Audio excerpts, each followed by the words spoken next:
Vampires de Londres de Fabrice Colline, qui parle de Londres en 1888.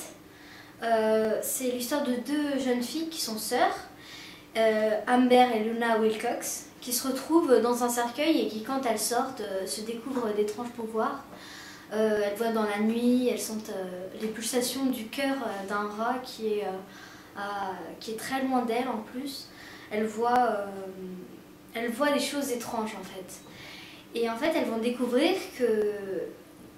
elles vont se souvenir qu'avant, leur père, il avait disparu et que elles avaient été mordues en fait.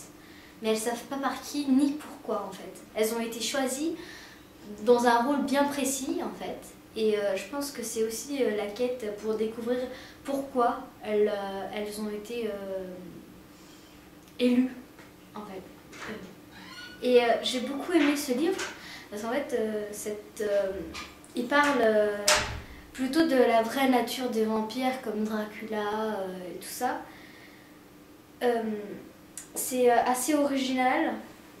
Oui, j'aime beaucoup moi aussi. Moi j'aime aussi le Moyen-Âge, quand elles vont rencontrer aussi Sherlock Holmes, le docteur Watson. On va voir un peu les coutumes de Londres avant. C'est très intéressant en fait. Ça fait un tout petit peu peur.